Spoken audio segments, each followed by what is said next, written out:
Hello students, welcome to EPG Pathshala. I am Dr. Priyanka Chandra, Assistant Curator from Bharat Kala Bhavan, which is a museum of art and archaeology situated in the campus of Banaras Hindu University.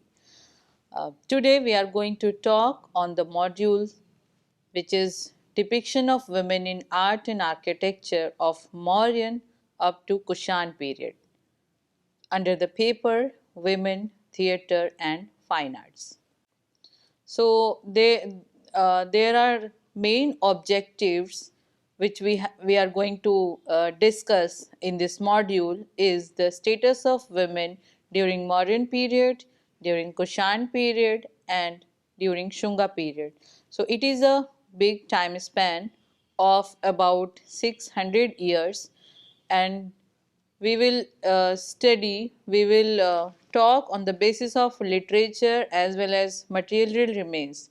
And these remains, which includes sculptures and sometimes the terracotta figures, sometimes coins.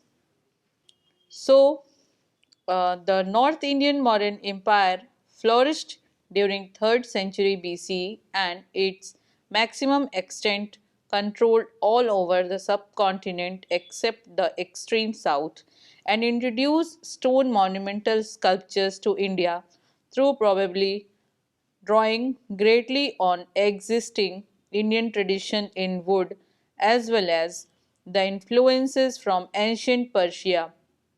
Chandragupta Maurya is the king and first emperor of India during Mauryan period. He ruled the Magad Empire from 320 BCE to 297 BCE. He is considered as a contemporary of Alexander and won many battles and empires with the help of the support of Kautilya. He was also known as Chanakya, who was the prime minister and the chief political advisor to Chandragupta. He was considered as the mastermind behind the Chandragupta's victories. Chandragupta consolidated his dynasty under the guidance of Kautilya.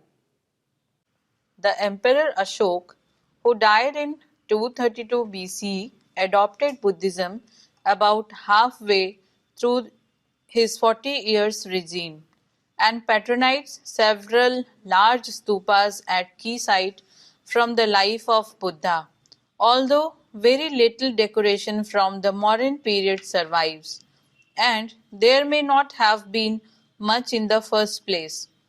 There is more from various early sites of Indian rock cut architecture.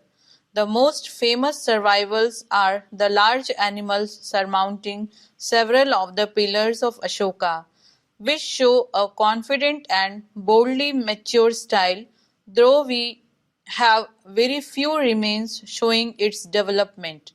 The famous detached lion capital of Ashok with four animals was adopted as the official emblem of India after Indian independence. Many small popular terracotta figures are recovered in archaeology in a range of often vulgar, if somewhat crude styles. The art produced during the period of Mauryan Empire represented an important transition in Indian art from use of wood to stone. Art under the Mauryan dynasty is a treasure house which comprised the remains of the royal palace and city of Patliputra, the stupas at Sanchi, Sarnath, and Amravati, pillars of Ashoka, potteries, coins, and paintings. They are carved on stone as well as terracotta. In general, it is divided into two parts: court art or folk art. It was a royal art patronized by Mauryan kings, especially Ashok. Pillars, stupas, caves are the most prominent example. So, women have been very beautifully depicted in the stones and terracotta. A Yakshi from Didarganj, Patna, is masterpiece of Mauryan folk art, which depicts every aspect of feminine beauty in an Indian woman. The sculpture is currently located in Patna Museum in Bihar. It is 64 feet tall, carved out on a single piece of Chunar sandstone. This life size standing image is tall, well proportionated, freestanding sculpture is made of sandstone with well polished surface. Now we can see the image that is shown here. The chowri is held in the right hand, whereas the left hand is broken. The lower garment creates a somewhat transparent effect. The Didarganj Yakshi is estimated to date from 3rd century BCE. It was excavated from Didarganj on the bank of the river Ganga in 1917. The chief political advisor of Mauryan ruler Kautilya is known more for Arthashastra, a book written by him which is part political philosophy and part manual of statecraft in 4th century BCE. He wrote this book to keep as a guide for those who govern the administration and to increase the monarch wealth. Arthashastra can be translated from Sanskrit as the art of well-being or the science of polity. Arthashastra has profound influence in transitional India in making political decisions. This book not only tells the political philosophy but also treated as manual instructions in the administration and ways to overcome the challenges it will face. The book also explains the human relations in the Mauryan period. The role of women in Mauryan society is of some significance. It was taken for granted that their position was subordinate to that of the men. This is explained by Kautilya in his Arthashastra. Kautilya mainly focused injustice happening to women in the society and therefore introduces some law in his Arthashastra. A woman was always a minor at law. As a girl, she was under the tutelage of her parents, as an adult of her husband, and as a widow of her son. Kautilya explains the different type of marriages in that period. Among of them is Asura, where large amount of money is received by a man to marry the women. He states that whenever the husband is absent or dead and made no provision for her maintenance, the woman can make use of the jewelry property to feed their children or to give it to her daughter in law.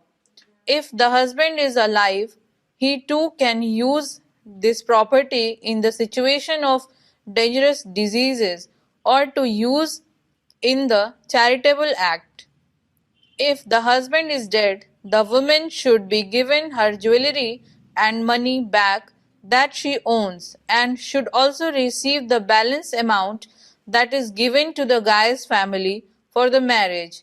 If she desire for a second marriage, occasions shall be given to her by her husband or father-in-law or both.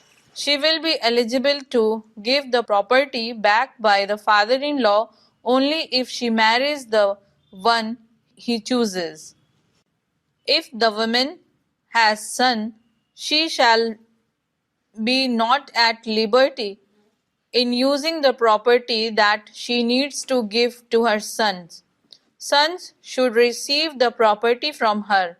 If she claims that she needs the possession of her own property for the maintenance of her sons, then she shall endow the property in the name of her sons. A woman with more than one son should conserve the property among her sons according to the condition she received from her husband. A woman shall endow even the property that she has full powers of enjoyment in the name of her sons. If the woman does not have any children for 8 years, her husband can marry another girl. If a woman bears only a dead children, her husband has to wait for 10 years before he can marry another. If a woman give birth only to girls, her husband should wait at least 12 years before he can marry another girl for the desire of sons. A fine of 24 pound should be paid to the government if he violates any of the above rules. A man can marry any number of women for the desire of sons if he fulfills the above conditions. In modern period, women from higher to upper classes are allowed to study and take part in political activities. But the lower class women have to follow all the rules that are stated previously. The women from the higher caste, especially Kshatriyas or Brahman, are allowed to get educated in music, philosophy, drawing, and history in the Gupta age. Many stories from Gupta age tells that women later were educated in merchant classes also. Not only get educated but also took part in instructing children. One example was Princess Vasavdatta, who was not only portrayed as romantic but also as well educated and cultured girl. Though the women were allowed to receive higher education, they were debarred from participating in political activities of nation. There were many instances where even the princess was well educated. She has to leave the throne to her husband. Women in this period were also not encouraged in mixing with opposite sex. Rules are placed on women not allowed to have any right on her husband's or father's property. Rather, they are allowed to distribute her property to daughters along with the son. Sons have moral responsibility to maintain their mother and legal responsibility and liability of her unmarried sister, providing more safety to women.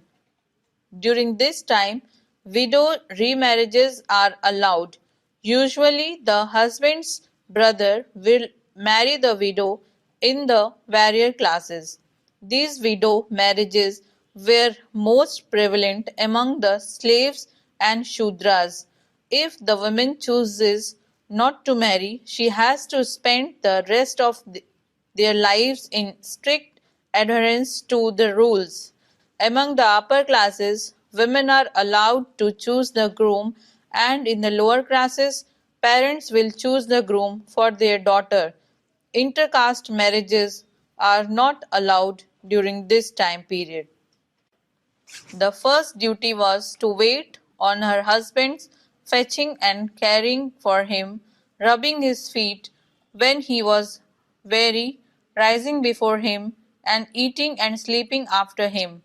The great models of Indian womanhood are Sita, who faithfully followed her husband Ram into exile and endures great hardship and temptations for his sake.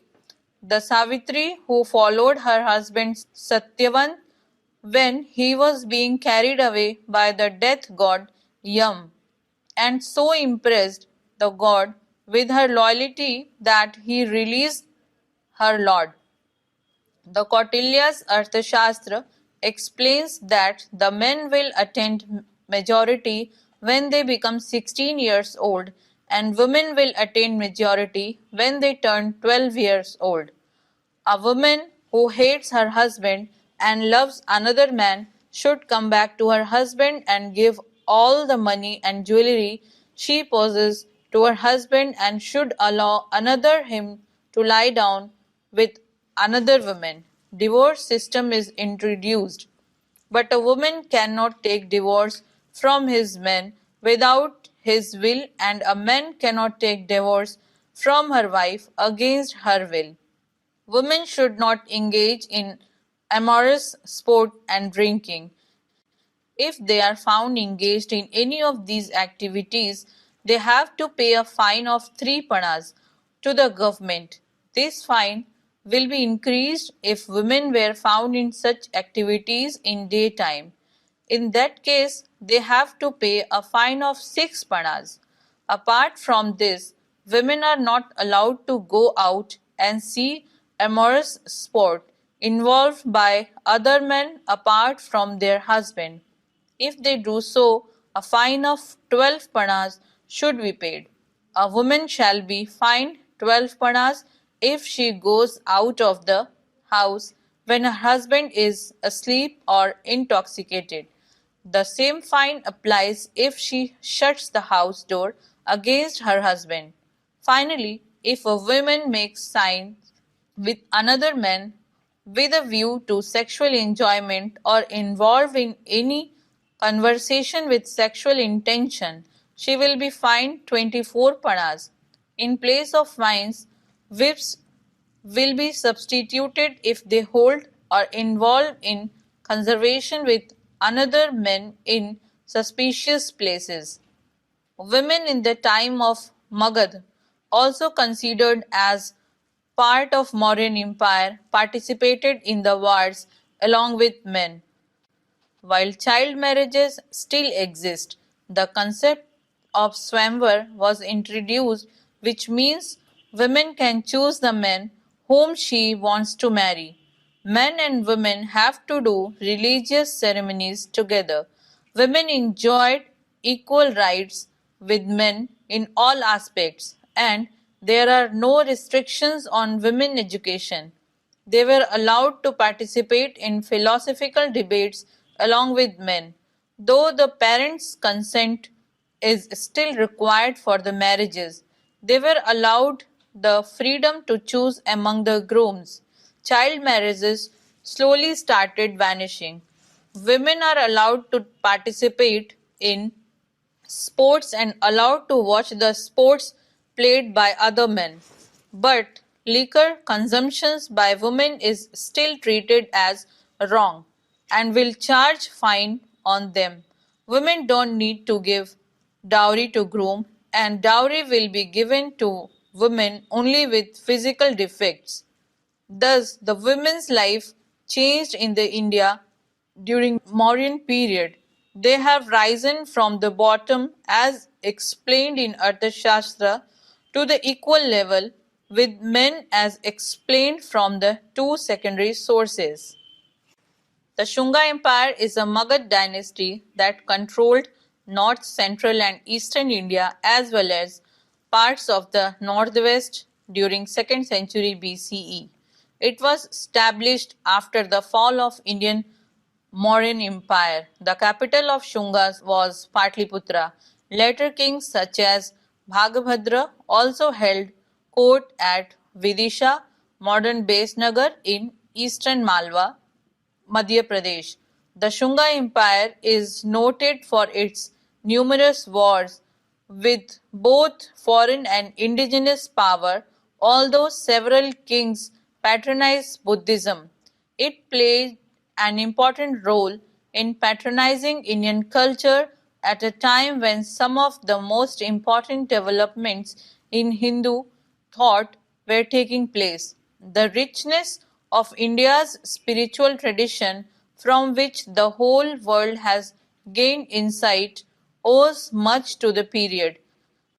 Pushyamitra Shung became the most popular ruler of the Magad and neighboring territories. The kingdom of Pushyamitra Shung was extended up to Narmada in the south and controlled Jalandhar and Sialkot in the Punjab in the northwestern region and the city of Ujjain in the central India. The Kabul Valley and much of the Punjab passed into the hands of Indo-Greek and Deccan to the Satavahanas. Later Shungas emperor were seen as amenable to Buddhism and as having contributed in the building of stupas at Bharhut. Now we can see the Maya Devi, the the Bharut sculpture, the panel. What we can see here, it is a Maya Devi, the mother of Lord Buddha. In the panel, we can see the Maya Devi is shown lying on the bed, and a big elephant is shown entering on her fetus. So, it is the birth scene of Lord Buddha, and two or three female attendants have also been seen, have also been depicted on her sides. So, this relief medallion from the railing of Bharut Stupa, and it is housed in Indian Museum, Kolkata, belongs to 2nd century BCE. This is a relief from Bharut Stupa. Here we can see an image of a Yakshi during Shunga period made of terracotta. She is standing in the Tribhanga pose, and you can see one leg is slightly bent, and the one of the hand is resting on her hip. You can see the dress, the drapery and the jewelries and the hairstyle. It's significant and very popular style of making terracotta figurines in this fashion during Shunga period. Here we can see an image of Shalbanjika, which is housed in Patna Museum, but it is made in sandstone. The polish you can see on the stone sculpture is outstanding, and it is believed that it is made just after the Mauryan period. And the way she is standing and holding the shal tree is very unique, and she is holding her other hand on her hip. And one of the important thing with this figure is it is made on a single stone, and two figures of female image is being carved on a single piece of stone. The image is not very clear here, but you can, if it is possible, you can see the image housed in Patna Museum. It belongs to Shunga period, and an outstanding image of Shalbanjika. Now another image you can see, this is from Chandraketugarh, and it is a female figure molded with the help of a plaque. So she is wearing the mekhla and jewelries, and the anklet she is wearing, it is very clear, and the dress you can see, the drapery is shown very clearly above the legs. So lines that you can see nearby the feet, they are representing the drapery of this female figure. And you can see the headdress, it is very significant and very common style during Shunga period. And jewelries, they are very significant. And again she is standing in Tribhanga pose. So in the other image, we can see a Shunga woman with child. So it is again depicted on a terracotta plaque, where you can see a small child is shown on the lap of a female. Where you can see a mother and a child. So this is found from Chandraketugarh, a site in West Bengal, and again this plaque belongs to Shunga period, that is 2nd century BCE. Now again we are going to see an image from the Bharut sculpture. So again this is a Yakshi standing with the help of a pillar. So you can see it is standing in Tribhanga pose, and one of the hand is on her hip, and another hand is on above her head. So she is standing with the help of a pillar. Again you can see a very beautiful female figure from 2nd century BCE. Now we can see another Yakshi belongs to Shunga period, 2nd century BCE, a lady made on a stone standing with the help of a pillar. So she is made in welcome mode. So it is believed that it should be kept on the entrance gate of Bharut stupas in the nearby the Toran, because the lady, the female figure, is in a welcome mode. She is shown with her folded hands. Again, you can see the headdress and the jewelries.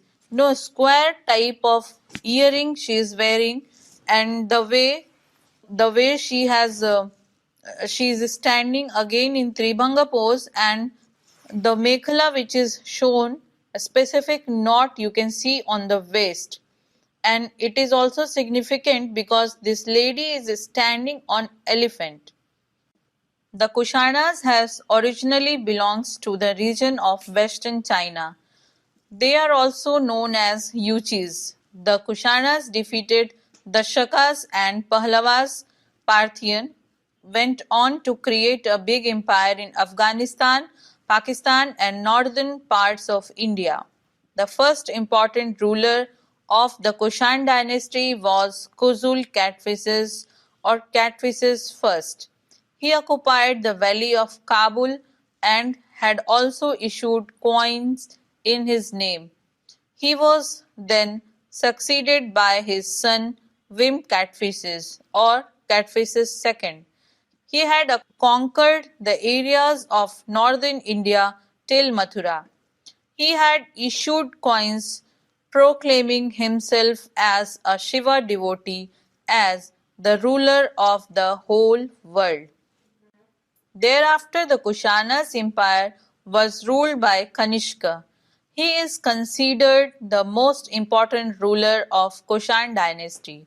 The political significance of Kanishka's rule is largely due to his achievements in from that he integrated Central Asia with northern India under a single empire. His allowed for intermingling of different distinct culture and also increased the inter-regional trading activities. The Kanishka is also known to patronize the Gandhar and Mathura school of sculptural art. He also built a giant stupa to house the Buddha's relics in the capital city of Purushpur, located at present-day Peshawar. That building was intact in its magnificence when the Chinese pilgrim Fahian had visited the area when he arrived in the early 5th century CE. The Kushan power had gradually declined from the early 3rd century CE. The women depicted on Mathura sculptures in the Kushana period are shown to be bold, liberated, engaged in wearing fine dress, playing with birds, or even enjoying wine. The Bhuteshwar panel in the Indian Museum depicts these lovely female figures, indicating the existence of women's freedom in the Kushana age. The art and culture of Gandhar continued the tradition of Greco-Buddhist art and are the best known expressions of Kushan influence to Westerns. The political significance of Kanishka's rule is largely due to his achievements in form that he integrated Central Asia with North India under a single empire. This allowed for intermingling of different distinct culture and also increased in the inter-regional trading activities. Several direct depictions of Kushan are known from Gandhar, where they are represented with the tunic, belt, and trousers and play the role of devotee to the Buddha as well as the Bodhisattva and future Buddha Maitreya. During the Kushan Empire, many images of Gandhara share a strong resemblance to the features of Greek, Syrian, Persian, and Indian figures. These Western-looking stylistic signature often include heavy drapery and curly hair, representing a composite. Greeks, for example, often possessed curly hair. Now, as we have already discussed about the female figure, the female goddess which is depicted on the coin of Kushan period. So Kushan gold coin depicting deity is Ardhoksho. The Shunga dynasty was, as we have already know, that Shunga dynasty was followed by powerful Kushan empire. The art and culture of Gandhar continued in the tradition of Greco-Bactrian art and are the best known expressions of Kushan influence in Westerners. So here you can see in the image a lady Ordoksho is being depicted in the center, and in the left side the text is written, and the right side some monogram is depicted on the coin. So the political significance of Kanishka's rule is largely due to his achievements in the form of that he integrated Central Asia with North India under a single empire. This allows the intermingling of different distant culture and also increased the inter-regional trading activities. Now we can see an image of a figure, lady figure, who is again standing with the help of a pillar, but definitely it is different from the earlier images what we have seen. We can see this is quite high relief image, and the body shape is totally different, and all the female body parts is been shown very prominently in this image. Above Yakshi, a lady at her toilet, like she is holding some uh, objects in her hand, and all the materials to adorn a queen or a lady, she is going for this purpose. And you can see on the upper part of the panel two female figures, two female ladies are looking towards the lady in the down, and they are having different expressions on their faces, so they are looking from the inside of the railings. And again now we can see, so the earlier image, what we can put it in under the first stage of the female figures of Kushan period. We can see this is the second stage of terracotta, where we can see it is a standing female figure housed in a museum, where you can see headdress and the hairs, the long veil you can see, and the back portion and front portion are seen very clearly in the image. So we have seen the two stages of female in the sculpture of Kushan period. Now we will see the prime phase of female figure during Kushan period, which is, as I feel, a yakshi, a chowri bearer found from Mathura, and here you can see it is a damsel sculpture. This is a three-dimensional figure where you can see the female is carrying something on her hand to adorn a queen, and on her other hand she is holding a chowri, some flavish, and she is standing again with the help of a pillar, and back side of the pillar is decorated, and the top of the pillar is a, you know, like a basket kind of, and the way she is standing, the way she has wearing the clothes and the jewelries, and the expressions what she is having on her face is extraordinary. So this is, I think this is the this is one of the mature image, the mature phase of the female images carved during the time of Kushan period, and it belongs to Mathura School of Art, and it is found from Faizabad. So students, let us now summarize what we have learned in this module. The above discussions helps to understand how the women are being depicted within 600 years in various art forms, that is from Mauryan to Shunga and then Kushana period. We don't have enough sources, but on the basis of availability of material remains and sometimes literary remains also, The material remains, that is a sculpture, terracotta, figurines, coins, all helps to know the changing scenario. Certainly, women has their special position in the society. Thank you.